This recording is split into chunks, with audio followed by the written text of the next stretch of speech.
मुंबई के दहिसर पश्चिम वार्ड क्रमांक 1 में यूबीटी शिवसेना से उम्मीदवार फोरम परमार को समर्थन देने पक्ष प्रमुख उद्धव ठाकरे पहुंचे और ललकार कर वार्ड क्रमांक 1 को जीतने की बात कही। उनका कहना है कि जो यूबीटी शिवसेना को छोड़कर बंदखोरी करके भागे हैं, उनको करारी हार देनी है। मुंबई महानगर पालिका में अपना ही महापौर बैठेगा, उसके लिए कमर कस लो और मैदान में उतर जाओ।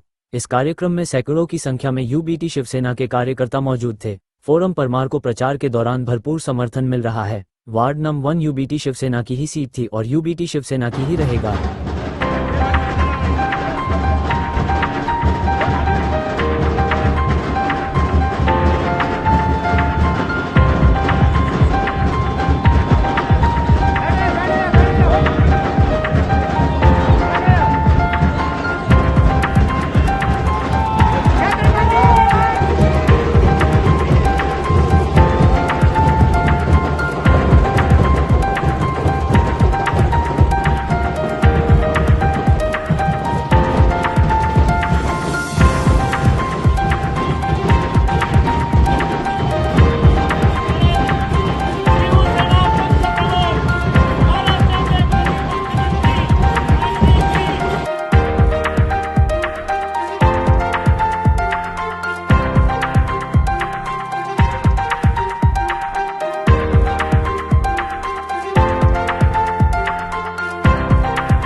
जाहीर सभा घेतली तर किती गर्दी होईल, पण सर्वांना मी धन्यवाद देतोय की इकडे केवळ मशालीच पेटलेली नाहीये, तर मन सुद्धा पेटलेली आहेत। आणि मला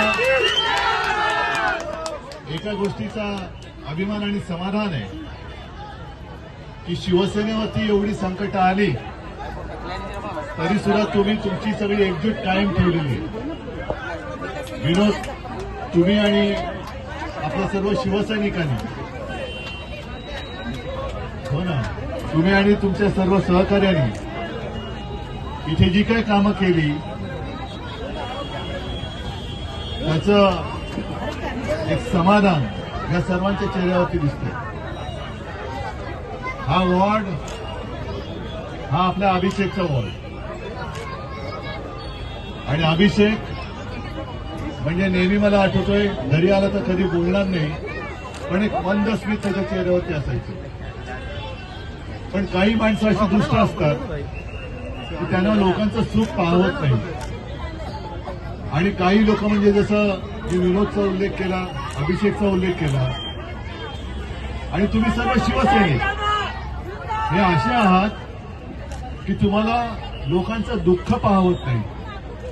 तुम्ही त्यांच्या आयुष्यामध्ये एक 2-4 सुखाचे क्षण येण्यासाठी म्हणून धडपडत असता, आणि बाकीची आपल्या समोरची जी महायुती आहे ती मात्र एवढ्या नीचपणाने कारभार करते, पक्ष फोडते, घर फोडते। सगळ्या लोकांची विल्हेवाट लागली तरी चालेल, पण त्यांची सत्ता अबाधित राहिली पाहिजे। ही त्यांची आहे, त्यांचे मनसुबे आहेत, ते चिरडून टाकण्यासाठी म्हणून मी इथे आलेलो आहे।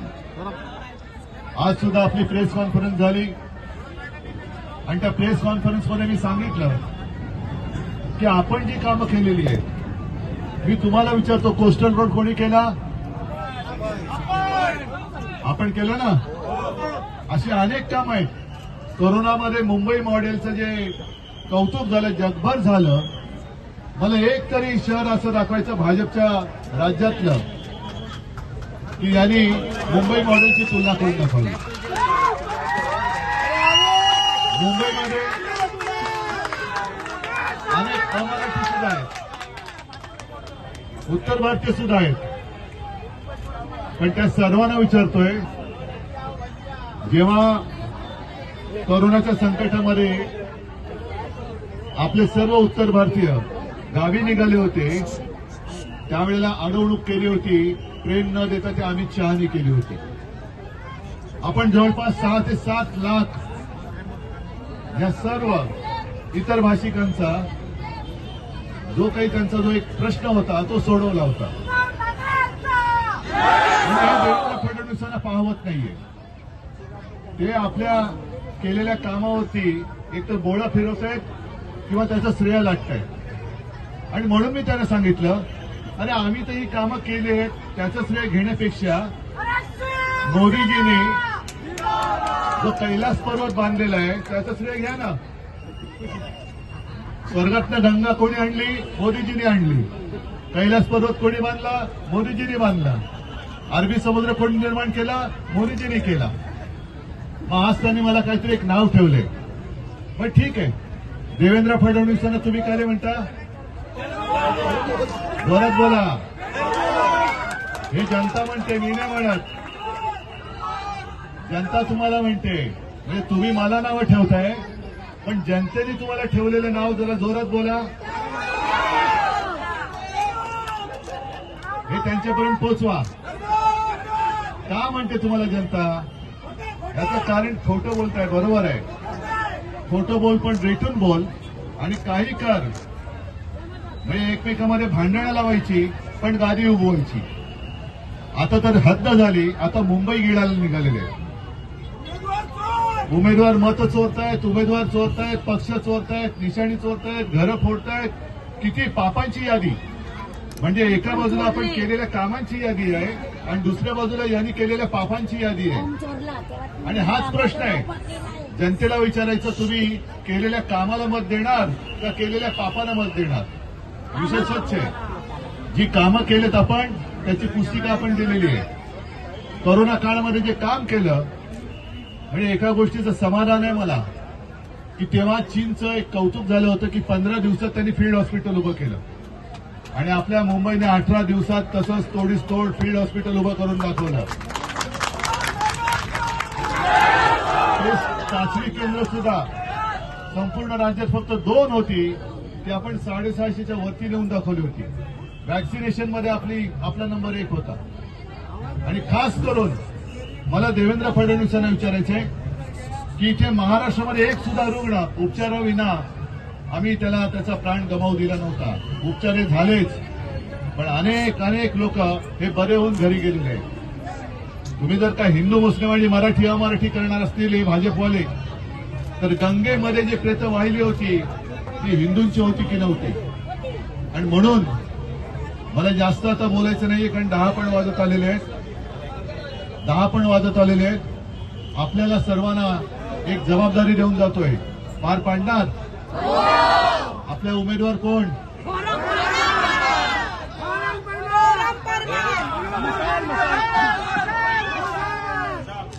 आणि निशाणी काय? आजचे उमेदवार आहेत त्याला उद्या नगरसेविका बनवून तुम्हाला पाठवण्याची जबाबदारी मी तुमच्यावर सोपवतोय. सर्वांना शुभेच्छा देतो, धन्यवाद देतो. जय हिंद, जय महाराष्ट्र. ते माननीय उद्धवजींच्या मार्गदर्शनाखाली आपण ह्या पाण्याच्या लाईन टाकून शकलो आणि म्हणून उद्धवजींचं मी अभिनंदन करतो. गणपत पाटील आपण लाईट दिली, पाणी दिले, शौचालय दिले. येणाऱ्या काळामध्ये आपल्याला पक्की घरं देऊ असं आश्वासन आपल्याला देतो.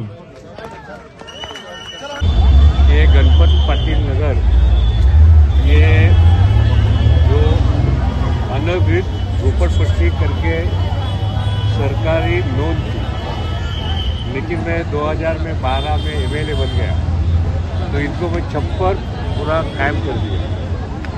12 से एक भी झोपड़पट्टी तोड़ने नहीं दी. ये लोगों को सुविधा दी, पानी दिया, शौचालय बांधे, लाइट दी, रेशनिंग कार्ड दिया, आधार कार्ड दिया, पैन कार्ड दिया, सब सुविधा उनको दिया. और आज मुझे खुशी है कि जो डीपी प्लान 2034 जो शुरू हुआ उसमें इसमें का CRZ और एनडी रोड निकल के ये स्पेशल जोन हुआ है. ये स्पेशल जोन में हम झोपड़पट्टी सुधार कर सकते हैं. थोड़ी कानून में थोड़ा अदला बदल करना पड़ेगा, वो जरूर करके ये गणपत पाटिल नगर को SRA बनाऊंगा. चुनाव से पहले कुछ लगभग 1000 घरों को नोटिस आया हुआ है डेमोलेशन करने का. 1000 घरों को नोटिस आया और पहले मालिक आया है. मुझे मालूम है, मैं रोज इधर आता हूँ. तो ऐसा कोई नोटिस नहीं आया। और यहाँ की 1 नंबर की जनता को क्या मैसेज देंगे? जनता को यही मैसेज देंगे जो विश्वास हमारे ऊपर रखा है। हमारे दिवंगत मेरा लड़का अभिषेक गोसालकर, उसने और उनका घर का रिलेशन था, हमारा भी घर का रिलेशन है। और ये जो चुनाव आएंगे चुनाव जाएंगे, लेकिन हम 2 चीजें जनता से चाहता हूँ। जो आप लोगों ने प्रेम हमें दिया, एक बार नहीं 3 बार दिया।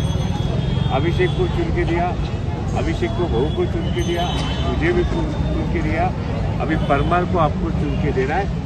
और ये रिश्ता है वो आगे बढ़ाना है। Thank you. आज उद्धव जी आए थे, आपके कार्यालय का उद्घाटन करके गए। मैं बहुत खुश हूँ कि वो यहाँ पे आए, लोगों को उन्होंने प्रेरणा दी। और मैं लोगों से भी यही कहूँगी कि जो विश्वास आपने अब तक बना के रखा है वो आगे भी हम पर बनाए रखें। गोसालकर साहब के नेतृत्व में जो भी मुझसे काम बनेगा, जो भी मुझे दिया जाएगा जवाबदारी, वो मैं बखूबी पूरी करूँगी, यही मेरी आशा है। जनता वार्ड नंबर 1 की उनको क्या मैसेज देंगे चुनाव को लेकर? क्या गली गली जा रहे हैं, किस तरह का प्रशासन है? मैं जनता को यही कहूँगी कि जो विश्वास आपने रखा है 13 साल तक, वो आगे भी बरकरार रखे और हम पर भी वही विश्वास रखें। जो भी छोटे मोटे काम बाकी रह गए हैं वो सब हम पूरा करेंगे और सर के नेतृत्व में, गोसालकर साहब के नेतृत्व में वो आगे हम कंप्लीट करेंगे, ये मेरी आशा है। 15 तारीख को आप क्या संदेश देना चाहेंगे कि किसको वोट करना चाहिए? 15 तारीख में ऐसा कुछ अभी फिलहाल तो बोलूंगी नहीं किसको वोट करना चाहिए। मैं लोगों को यही कहूंगी कि सोच समझकर वोट करें। जो भी फेक अपील कर रहे हैं कि मुझे वोट करो, मैंने काम किया है, उसने नहीं किया है, आप सोचना, जरूर सोचना क्या काम इतने 13 सालों में हुआ है और उन्हीं के बदौलत आप मुझे वोट कीजिए या जो भी आपको लगे उसको वोट कीजिएगा।